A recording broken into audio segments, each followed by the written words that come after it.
నమస్తే, welcome to Shri paper news. ముందుగా headlines.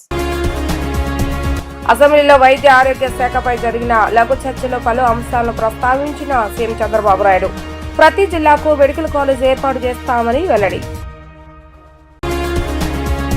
శాసనమండలిలో సభ్యుల ప్రశ్నలకు మంత్రి నారా లోకేష్ సమాధానం. ఫీజు రియంబర్స్మెంట్ పై చర్చకు ప్రభుత్వం సిద్ధంగా ఉందని వెల్లడి.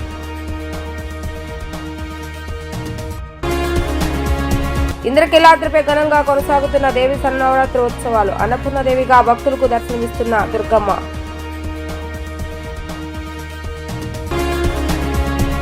ఆంధ్రప్రదేశ్ రాష్ట్రం ఆరోగ్య గా మారాలని ముఖ్యమంత్రి నారా చంద్రబాబు నాయుడు స్పష్టం చేశారు. రాష్ట్రంలో వైద్య మౌలిక సదుపాయాలు ప్రపంచ ఆరోగ్య సంస్థ WHO ప్రమాణాల కంటే మెరుగ్గా ఉన్నాయని వివరించారు. అసెంబ్లీలో వైద్య ఆరోగ్య శాఖపై జరిగిన లఘు చర్చల్లో మాట్లాడుతూ ఆయన పలు కీలక అంశాలను ప్రస్తావించారు. ప్రస్తుతం రాష్ట్రంలో 1,15,499 మంది వైద్యులు, 70,243 మంది నర్సులు సేవలు అందిస్తున్నారని తెలిపారు. మన దేశంలో సగటు జీవితకాలం 70 ఏళ్లు ఉందని, ఆరోగ్య సదుపాయాల మెరుగుదలతో దీన్ని మరింత పెంచడం ప్రభుత్వ ప్రధాన లక్ష్యమని ఆయన అన్నారు. వైద్య రంగంలో సిజేరియన్ కాన్పులు ఎక్కువ అవుతున్నాయని, ముఖ్యంగా 90% సిజేరియన్లు ప్రైవేట్ హాస్పిటల్లోనే జరుగుతున్నాయని తెలిపారు. భగవంతుడు ఇచ్చిన శరీరాన్ని అనవసరంగా ఆపరేషన్లకు గురి చేయడం సరైంది కాదని వ్యాఖ్యానించారు. తేదీలు చెప్పి ముహూర్తాలు పెట్టుకుని ఆపరేషన్లు చేయడం ఆందోళనకరమని చెప్పారు. ఈ ధోరణిని తగ్గించేందుకు ప్రభుత్వం చర్యలు తీసుకుంటుందని, అవసరం ఉన్నప్పుడు మాత్రమే ఆపరేషన్లు జరగాలని వైద్య ఆరోగ్య శాఖతో పాటు ప్రైవేట్ హాస్పిటల్కు సూచిస్తున్నామని తెలిపారు. 9 డిస్ట్రిక్ట్ హాస్పిటల్స్, 17 జీజీహెచ్లు, 38 మెడికల్ కాలేజీలు, 2 dental colleges, 13 nursing colleges, 8 nursing schools ఉన్నాయి. ఇంకొక పక్కన WHO నామ్స్, ఇది కూడా ఒకసారి చూసుకుంటే మెడికల్ ఆఫీసర్ ఫర్ 1000కి 1 ఉండాలని పెట్టుకున్నారు. మనం 1.5 ఉన్నాం.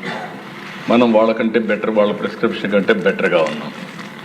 నర్సెస్ ఫర్ 1000 ANMలు కానీ, RN కానీ, RMలు కానీ మొత్తం చూస్తే 3 ఉండాలి. దాంట్లో 1000కి మన దగ్గర 3.8 ఉన్నారు, బెటర్గా ఉన్నాం. ఇంకొక పక్కన టోటల్ ఫిజిషియన్స్, నర్సెస్, మిడ్వైఫ్స్ అందరూ కూడా 10,000కి 44.5 ఉండాలి. మన దగ్గర 50.9 ఉంది. ఇది కూడా బెటర్గా ఉంది వరల్డ్ హెల్త్ ఆర్గనైజేషన్ కంటే. అంటే మొత్తం మన దగ్గర చూస్తే అధ్యక్ష, ఈరోజు 1,15,495 మంది, 99 మంది డాక్టర్లు, 70,243 మంది నర్సెస్ ఉన్నారు రాష్ట్రం మొత్తం కలిస్తే. ఇవి చూసినప్పుడు ఒక CHCనే మనం కాన్సన్ట్రేట్ చేయాలి. నేను ఏ విధంగా చేయాలనేది ఆలోచిస్తున్నాం. రాబోయే రోజుల్లో వరల్డ్ హెల్త్ ఆర్గనైజేషన్ కానీ, అదే మరిగా ఇండియన్ పబ్లిక్ హెల్త్ స్టాండర్డ్స్ కానీ దీనికంటే మెరుగ్గా చేసేదానికి ప్రయత్నం చేస్తాం. సిజేరియన్ డెలివరీస్ ఇది లేదు దీంట్లో, ఇది కూడా మీరు గుర్తుపెట్టుకోవాలి. 56.62% సిజేరియన్ డెలివరీస్. ఇది డేంజరస్ ట్రెండ్. అంటే ఈ డాక్టర్లు కూడా ఎక్కడికక్కడ డబ్బుల కోసం వచ్చిన వాళ్ళందరికీ సేఫ్ డెలివరీ ప్రాక్టీస్ చేయాల్సింది పోయి సిజేరియన్ ప్రోత్సహించే పరిస్థితికి వస్తున్నారు. This is highest among all states. మంది అన్ని రాష్ట్రాల కంటే ఆంధ్రప్రదేశ్ సిజేరియన్ ఆపరేషన్లో నెంబర్ 1. అంటే 90% సిజేరియన్ అన్ని ప్రైవేట్ హాస్పిటల్ జరుగుతున్నాయి. నవ్ ఐఎమ్ ఆస్కింగ్ హెల్త్ మినిస్టర్ని, వాళ్ళందరినీ పిలిపించి చెప్పి, ఈ ప్రభుత్వం దీన్ని ఏమాత్రం కూడా ఆమోదించాం. సేఫ్ డెలివరీ, యోగా కూడా నేర్పించే పరిస్థితి రావాలి. ఇప్పటి నుంచి దాని మీద శ్రద్ధ పెట్టాలి. ఎప్పుడు కూడా ఆపరేషనే. భగవంతుడు ఇచ్చినటువంటి నేచురల్ బాడీని కట్ చేయడం కరెక్ట్ కాదు. అందుకని దానిపైన కూడా శ్రద్ధ పెడతాం. అదే సమయంలో 4.12% NTR వైద్య సేవ సిజేరియన్ ఆపరేషన్లు ఖర్చు పెడుతున్నాం. ఇది కూడా మనం గుర్తుపెట్టుకోవాల్సింది. దీన్ని ఏ విధంగా హ్యాండిల్ చేయాల్సిన అవసరం ఉంది. అమ్మఒడి రాలేదని, కానీ తల్లికి వందనం వస్తుందంటూ వైఎస్ఆర్సీపీ సభ్యులకు మంత్రి లోకేష్ కౌంటర్ ఇచ్చారు. తల్లికి వందనం లబ్ధిదారులు ఎంతమంది అంటూ శాసనమండలిలో వైఎస్ఆర్సీపీ సభ్యులు అడిగిన ప్రశ్నకు ఆయన సమాధానం ఇచ్చారు. వైఎస్ఆర్సీపీ ప్రభుత్వంలో అమ్మఒడి పేరిట కొందరికే పథకాన్ని పరిమితం చేస్తారని ఆయన విమర్శించారు. తల్లికి వందనం కింద కూటమి ప్రభుత్వం ఎంతమంది పిల్లలు ఉంటే అంతమందికి 15,000 ఇస్తుందని చెప్పారు. పారిశుద్ధ కార్మికులు, ఆశా వర్కర్లు, అంగన్వాడీ వర్కర్లకు తల్లికి వందనం వర్తించడం లేదని చైర్మన్ అడిగారు. అందరికీ వర్తించేలా జియో లేదా మెమో ఉందా అని ప్రశ్నించారు. పారిశుద్ధ కార్మికులకు తల్లికి వందనం వర్తించేలా జియో ఉంటుంది. జియోలోని అంశాలని లోకేష్ చైర్మన్కు చదివి వినిపించారు. అంగన్వాడీ, ఆశా వర్కర్స్ తమకు వర్తింప చేయాలనే వినతి పత్రం పరిశీలనలో ఉందని చర్చించి నిర్ణయం తీసుకుంటామని అన్నారు. ఈరోజు ఇద్దరు మాట్లాడారు అధ్యక్ష. ఒకరు రమేష్ గారు మాట్లాడారు, ఇంకోటి ఇజ్రాయెల్ గారు మాట్లాడారు. ఒక ఆయనేమో 63 లక్షల మందికి వచ్చిందంటారు, ఇంకొక ఆయనేమో 57 లక్షల మందికి వచ్చిందంట. ముందర మీరు క్లారిటీ తెచ్చుకోండి, ఎంతమందికి వచ్చింది. మీకే క్లారిటీ లేదు. మీ పార్టీలో ఇద్దరు సభ్యులు మాడితే ఒక్కొక్కరు ఒక నంబర్ చెప్తారు. నంబర్ 2, 63 లక్షల మందికి మీరు ఇచ్చారు, మిగతా వాళ్ళకి ఎందుకు డిలే చేశారు? నేను ఆ రోజే చెప్పాను అధ్యక్ష, పిల్లలు ఫస్ట్ క్లాస్లో జాయిన్ అయిన తర్వాత అపార్ ఐడి ద్వారా ఏ పాఠశాలలో జాయిన్ అయ్యారో మాకు తెలుస్తుంది. అది అయిన వెంటనే మేము డబ్బులు ఇస్తాం.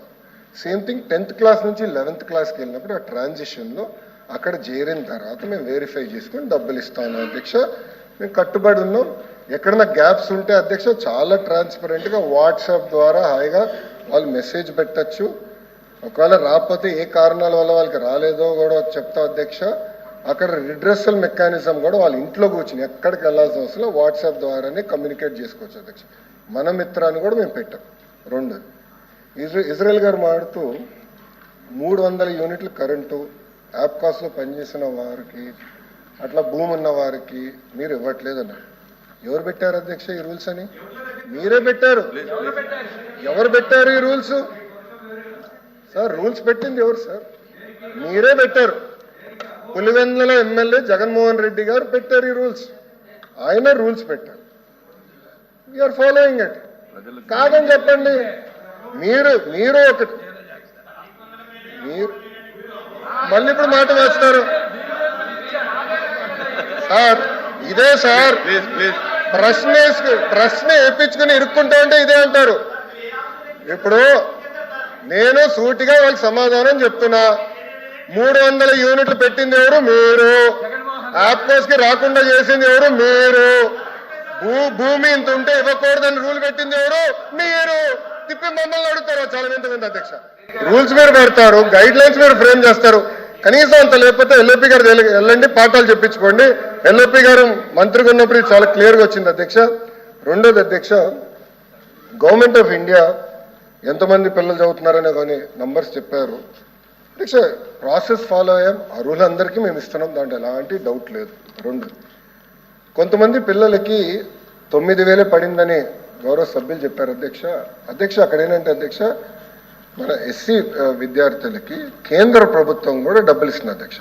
ఆ 2 జోడించి ఆ డబ్బులు వేస్తాం అధ్యక్ష. సో మన వాటా అంటే ఆంధ్ర రాష్ట్రం వాటా మేము వేసాం అధ్యక్ష. కేంద్ర ప్రభుత్వం ఇచ్చే నిధులు కేంద్ర ప్రభుత్వం ఇస్తుంది అధ్యక్ష. దానివల్ల కొంచెం టైం డిఫరెన్స్ అనేది ఉంది అధ్యక్ష. ఇది వాస్తవం. About 30 to 45 days time difference ఉంది అధ్యక్ష. అంతేగాని పిల్లలకి మేము డబ్బులు వేసేది ఎలాంటి సందేహం లేదు. అర్హులందరికీ డబ్బులు ఇస్తామని ఈ సభాముఖంగా నేను తెలుపుతున్నా అధ్యక్ష. అదేవిధంగా అధ్యక్ష, రమేష్ గారు మాట్లాడుతూ నెలకి 15,000 రూపాయలు వాళ్ళు ఇచ్చారంటున్నారు అధ్యక్ష. ఇచ్చింది సంవత్సరానికి 13,000 రూపాయలు అధ్యక్ష. అది కూడా మళ్ళీ చివరి సంవత్సరాలు ఇంకొక 500 తగ్గించారు అధ్యక్ష. ఇచ్చింది 4 సంవత్సరాలు అధ్యక్ష. మేము కట్టుబడి ఉన్న కార్యక్రమానికి తప్పనిసరిగా ప్రతి సంవత్సరం తల్లికి వందనం ఎంతమంది అర్హులు ఉన్నా అంతమంది అర్హులకి ఇస్తాం అధ్యక్ష. ఇజ్రాయెల్ గారు మాట్లాడుతూ రేషన్ కార్డు లేకపోతే మీరు ఇవ్వట్లేదు అంటారు అధ్యక్ష. ఎట్లా ఇవ్వాలి అధ్యక్ష? అడిగేదానికి కూడా ఉండాలి. ఇంద్రకీలాద్రిపై దసరా శరన్నవరాత్రి ఉత్సవాలు అంగరంగ వైభవంగా జరుగుతున్నాయి. ఈ నేపథ్యంలో అమ్మవారి ఆలయంలో దసరా మహోత్సవాలు 3వ రోజుకు చేరుకున్నాయి. అమ్మవారు అన్నపూర్ణాదేవిగా భక్తులకు దర్శనమిస్తున్నారు. అమ్మను దర్శించుకునేందుకు ఉదయం 4 గంటల నుంచి భక్తులు క్యూ లైన్ లో బారులు తీరారు. దీనిపై మరింత సమాచారం ఇంద్రకీలాద్రిపై నుంచి మా ప్రతినిధి లిఖిత అందిస్తారు. ఇంద్రకీలాద్రిపై దేవి శరన్నవరాత్రి ఉత్సవాలు అంగరంగ వైభవంగా కొనసాగుతున్నాయి. 3వ రోజు అమ్మవారు శ్రీ అన్నపూర్ణాదేవిగా కూడా భక్తులకు దర్శనమిస్తున్నారు. ఉదయం 3 గంటల నుంచే కూడా భక్తులు పెద్ద ఎత్తున అమ్మవారిని దర్శించుకోవడానికి వస్తున్నారు. ఈ నేపథ్యంలో ఎలాంటి అవాంఛనీయ సంఘటనలు జరగకుండా కూడా పోలీసులు కట్టుదిట్టమైన ఏర్పాట్లు చేశారు. ఇక ఈ అలంకారం యొక్క విశిష్టతపై మనతో మాట్లాడటానికి పురాణ పండితులు వెంకటేశ్వర శాస్త్రి ఉన్నారు. ఆయన అడిగి తెలుస్తాం. స్వామి చెప్పండి, ఈ అలంకారం యొక్క విశిష్టత ఏంటి? అమ్మవారు తన చేతిలో అన్నపాత్రను ధరించి ఈశ్వరుడికి భిక్ష సమర్పిస్తున్నటువంటి స్వరూపం. నిర్ధూతాఖిల ఘోర పావనకరీ ప్రత్యక్ష మాహేశ్వరి. అమ్మవారి యొక్క అనుగ్రహం ఎటువంటిది అంటే ఆ అమ్మవారిని స్మరించినటువంటి వారికి, తలచిన వారికి, దర్శించిన వారికి సకాలంలో షడ్రసోపేతమైనటువంటి భోజనం లభిస్తుంది. అంతేకాక అమ్మవారి యొక్క స్వరూపం మహాపుణ్యాన్ని ప్రసాదించేటువంటి స్వరూపం. అమ్మవారి దర్శనం చేత పుణ్యం కలుగుతుంది. అమ్మవారి అనుగ్రహం కలిగినటువంటి వారికి చాలా విశేషమైనటువంటి ఆయురారోగ్యాలు, సౌఖ్యానందాలు కలుగుతాయి. అమ్మవారి అనుగ్రహం ఎవరి మీదైతే ఉంటుందో వాళ్ళు మహాన్నదాతలై లోకంలో అనేక మందికి భోజనం పెడతారు. అన్నదాత యొక్క మాహాత్మ్యాన్ని తెలియజేసేటువంటి దివ్యమంగళ స్వరూపం అమ్మవారిది. అన్నదాతలైనటువంటి వాళ్ళు అసూయాద్వేషాలకు చాలా దూరంగా ఉంటూ దయా దాక్షిణ్యాది సద్గుణాలతో ఎదుటివారి యొక్క ఆనందమే తమ ఆనందంగా భావిస్తూ మరి వారందరూ కూడా మరి చాలా విశేషమైనటువంటి ఆత్మవత్ సర్వభూతాని అనేటువంటి భావనతో ఉంటారు. ఇది అన్నదానం యొక్క మహాత్మ్యం. కాబట్టి అన్నదాన పుణ్యం విశేషమైనటువంటిది కనుక ఈరోజు అన్నపూర్ణేశ్వరి అవతారం రోజున అన్నదానం చేసినట్లయితే అమ్మవారి అనుగ్రహం చాలా విశేషంగా కలుగుతుంది. అమ్మవారిని దర్శించుకొని అందరూ కూడా సంవత్సరం అంతా కూడా ఆహార ధాన్యాలకు కొరత లేకుండా చక్కటి భోజనం చేస్తూ ఆయురారోగ్య ఐశ్వర్యాలతో తొలతోగలరు. శ్రీమాత్రే నమః. స్వామి, అమ్మవారికి ఇవాళ దేవస్థానంలో ఏ పూజా కార్యక్రమాలు నిర్వహిస్తారు, అదేవిధంగా ఏ నైవేద్యాలు అమ్మవారికి సమర్పిస్తారు? ఈ నవరాత్ర వ్రతం అంతా కూడా శాస్త్రోక్తమైనటువంటి విధానంతో సంప్రదాయ సిద్ధంగా చేసేటువంటి పూజా సేవా కార్యక్రమాలు.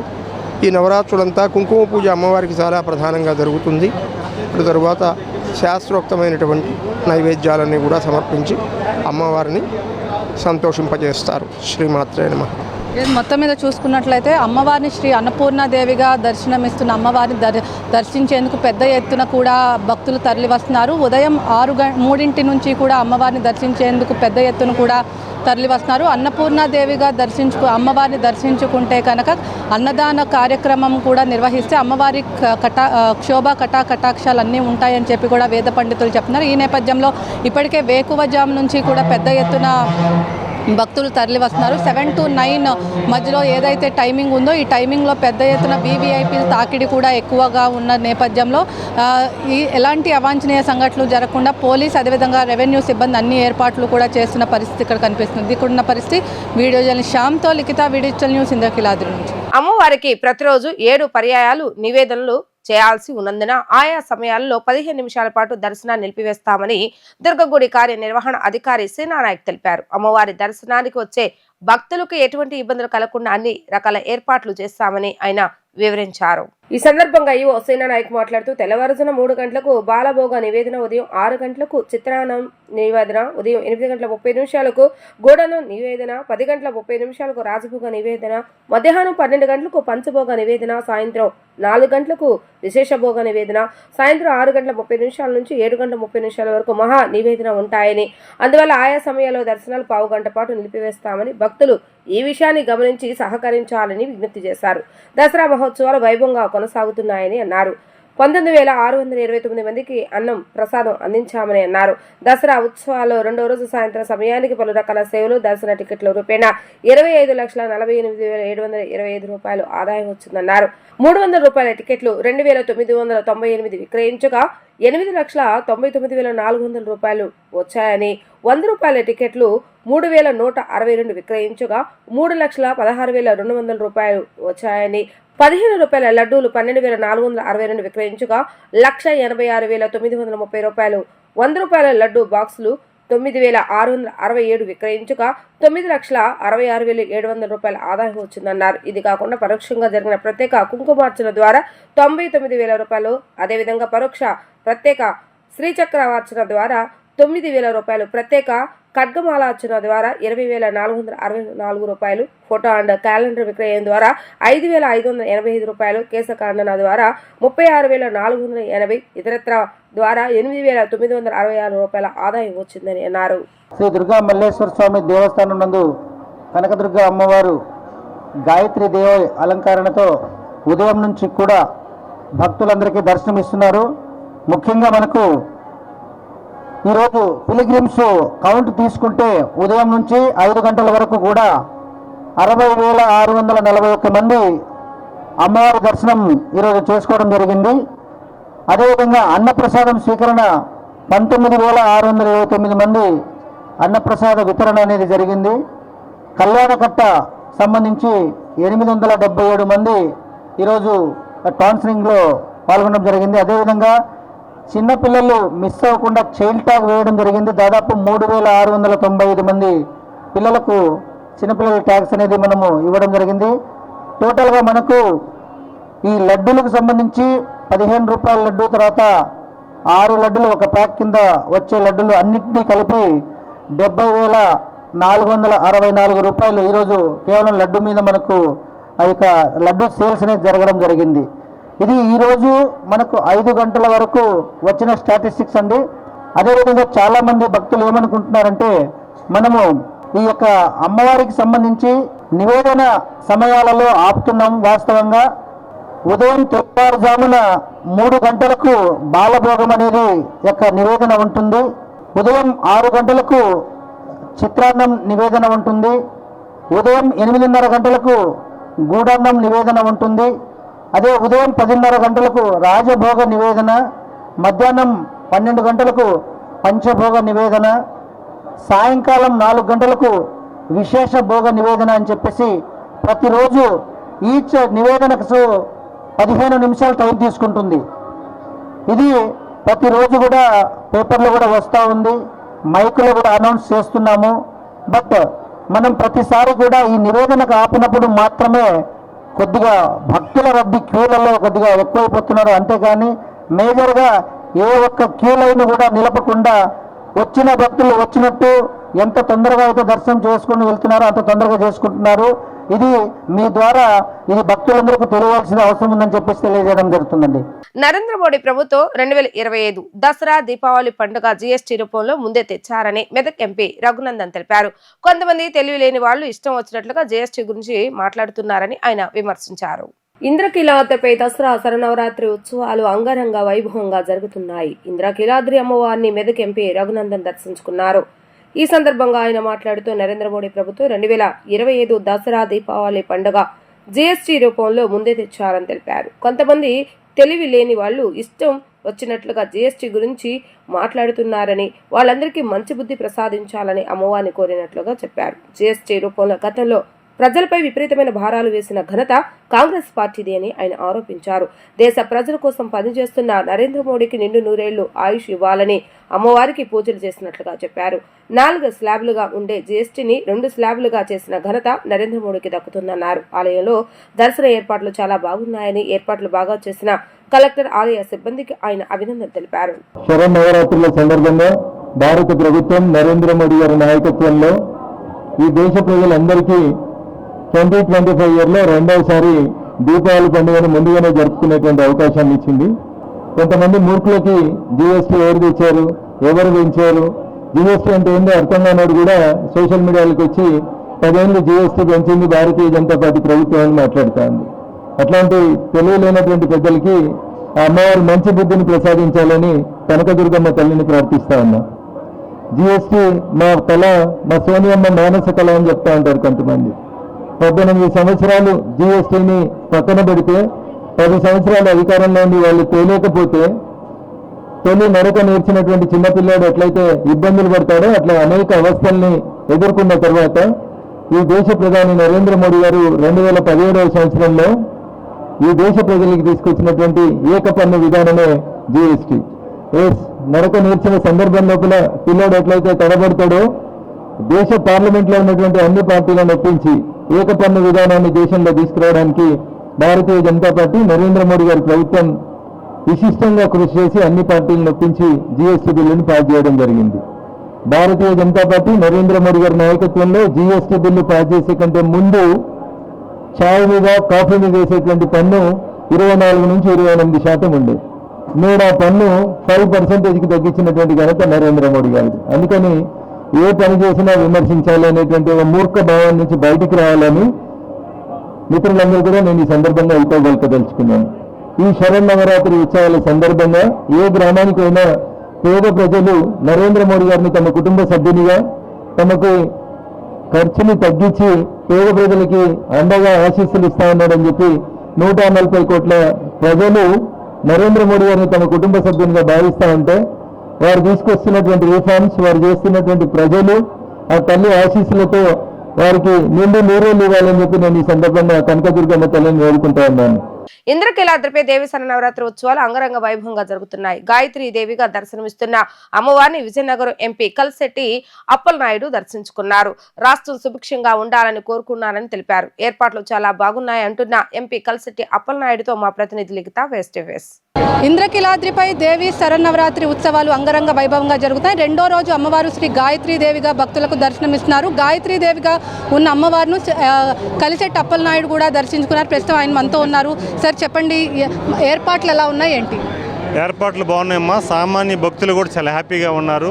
అమ్మవారి దర్శనానికి చాలామంది భక్తులు కూడా అడిగాను, అందరూ కూడా చాలా హ్యాపీగా ఉన్నారు. చంద్రబాబు నాయుడు గారి నాయకత్వంలో ఎప్పుడు కూడా దేవాలయాలు కానీ లేకపోతే ఇతర యాక్టివిటీస్ కానీ అద్భుతంగా ఉంటాయి. ఎందుకంటే ఆయనకి ముందు చూపుతో ఏర్పాట్లన్నీ కూడా పక్కా చేస్తారు, సమన్వయంతో చేస్తారు. ఇక్కడ రెవెన్యూ అండ్ పోలీస్ అన్ని రకాలుగా బాగున్నాయి. ముఖ్యంగా ఏంటంటే భక్తులకి అసౌకర్యం లేకుండా ఏర్పాట్లు చేశారు.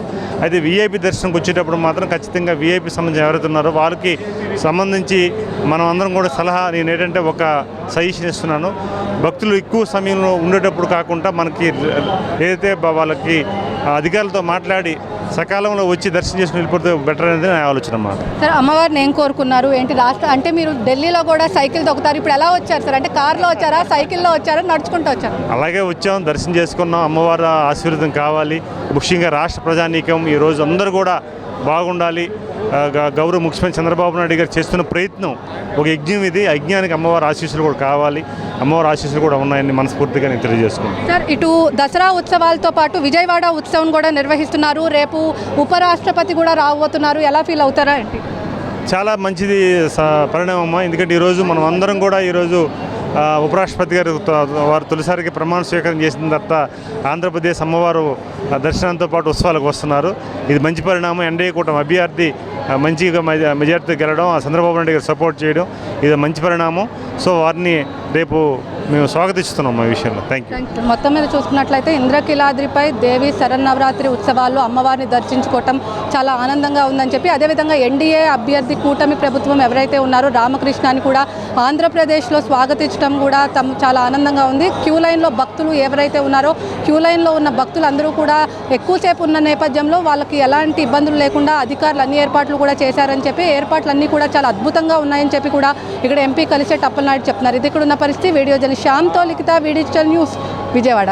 ఇంద్రకీలాద్రిపై కొలువు తీరిన దుర్గమ్మను దసరా పర్వదినాలలో దర్శించుకోవడం చాలా అదృష్టంగా భావిస్తున్నారని ఎంపీ బీజేపీ అధ్యక్షులు ఎమ్మెల్సీ పివిఎన్ మాధవ్ తెలిపారు. ఇంద్రకీలాద్రిపై దుర్గమ్మను ఏపీ బీజేపీ అధ్యక్షులు పివిఎన్ మాధవ్ దర్శించుకున్నారు. ఈ సందర్భంగా ఆయన మాట్లాడుతూ భక్తులకు ఇబ్బంది లేకుండా ఏర్పాట్లు చేసినందుకు సంతోషంగా ఉందన్నారు. చక్కటి ఏర్పాట్లు చేసిన ప్రభుత్వానికి, అధికారులకు అభినందన తెలిపారు. అమ్మవారి కరుణ కటాక్షాలు అందరిపైన ఉండాలని ఆకాంక్షించారు. మన ధర్మానికి ఆటంకం లేకుండా చూడాలని అమ్మవారిని కోరినట్లుగా వివరించారు.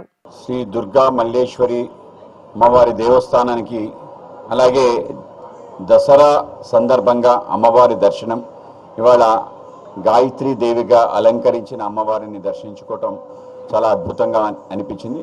ఈ యొక్క దసరా నవరాత్రుల ఏర్పాట్లు ఇంద్రకీలాద్రిపై రంగరంగ వైభవంగా నడుస్తుంది.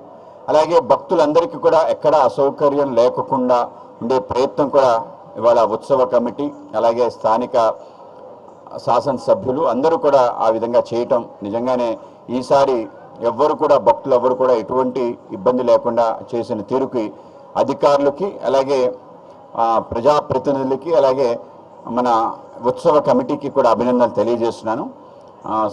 తల్లి యొక్క చల్లని దీవెనల కారణంగా మొత్తం దేశమంతా కూడా సుభిక్షంగా క్షేమంగా ఉంది. రాబో కాలంలో కూడా అమ్మవారి యొక్క కరుణ కటాక్ష వీక్షణాలు మనందరిపైన ప్రసరించాలండి. ఆ తల్లి దీవెనల కారణంగా మనందరికీ కూడా మంచిగా సంక్షేమం జరగాలని చెప్పి, పాడి పంటలు బాగా పండాలని, అలాగే అందరికీ కూడా వాళ్ళ జీవితాల అభివృద్ధి జరగాలని చెప్పి ఈ యొక్క దసరా నవరాత్రి సందర్భంగా అమ్మవారిని ప్రార్థించడం జరిగింది. రాబో కాలంలో మన ధర్మానికి ఎటువంటి ఆటంకం కలగకుండా ఒక పరిస్థితి ఏర్పడాలి. అటువంటి ఒక వైభవోపేతమైన మన దేశానికి అలాగే మన ప్రాంతానికి ఒక స్థాయి రావాలని చెప్పి అమ్మవారిని మేము కోరుకోవడం జరిగింది. ఆ విధంగా ఈ యొక్క ఉత్సవ కమిటీ అలాగే మిగతా సభ్యులందరికీ అలాగే అధికారులు కూడా ఈ సందర్భంగా అభినందనలు తెలియజేస్తున్నాను. ఇంద్రకీలాద్రిపై దుర్గా మల్లేశ్వర స్వామి వారి నగరోత్సవ కార్యక్రమం కనుల పండుగగా సాగింది. దుర్గగుడి నుంచి కృష్ణానది వరకు ఉత్సవమూర్తులతో నగరోత్సవం కార్యక్రమాన్ని నిర్వహించారు. మేళతాళాలు, డప్పు వాయిద్యాలు, కోలాట బృందాలతో ఉత్సవమూర్తులను పురవీధులు ఊరేగించారు. దసరా ఉత్సవాలలో భాగంగా శ్రీ గంగా పార్వతీ సమేత మల్లేశ్వర స్వామి నగరోత్సవ సేవ కనుల పండుగగా సాగింది. మల్లేశ్వర స్వామి వారి ఆలయ సమీపంలోని యాగశాల వద్ద నుంచి సేవ ప్రారంభమైంది. తొలుత పల్లకీపై కొలువుదీరిన ఉత్సవమూర్తులకు ఆలయ ఈవో సేనానాయక్ పూజా కార్యక్రమాలను నిర్వహించారు. స్థానాచార్య విష్ణుభట్ల శివప్రసాద్ శర్మ దేవతామూర్తుల వద్ద కొబ్బరికాయ కొట్టి ఊరేగింపును ప్రారంభించారు. మేళతాళాలు, మంగళ వాయిద్యాలు, కేరళ డప్పు కళాకారుల విన్యాసాలు, భక్త బృందాల కోలాట నృత్యాల మధ్య నగరోత్సవం వైభవంగా సాగింది. మహామండపం, కనకదుర్గానగర్, రథం సెంటర్, వినాయక గుడి ఘాట్ రోడ్డు మీదుగా ఊరేగింపు ఆలయానికి చేరుకుంది. మహామండపం ఎదుట ఉత్సవమూర్తులను అర్చకులు పూజా కార్యక్రమాలు నిర్వహించడంతో నగరోత్సవ సేవ ముగిసింది.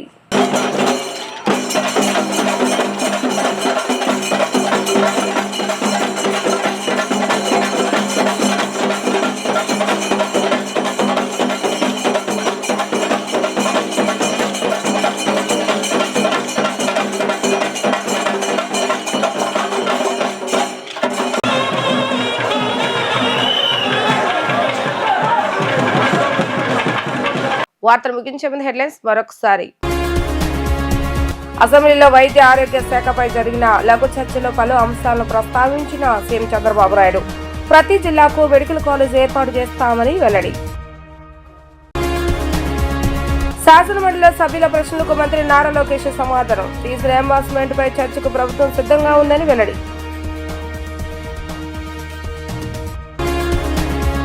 ఇంద్రకీలాద్రిపై ఘనంగా కొనసాగుతున్న దేవి శరన్నవరాత్రి ఉత్సవాలు. అన్నపూర్ణదేవిగా భక్తులకు దర్శనమిస్తున్న దుర్గమ్మ.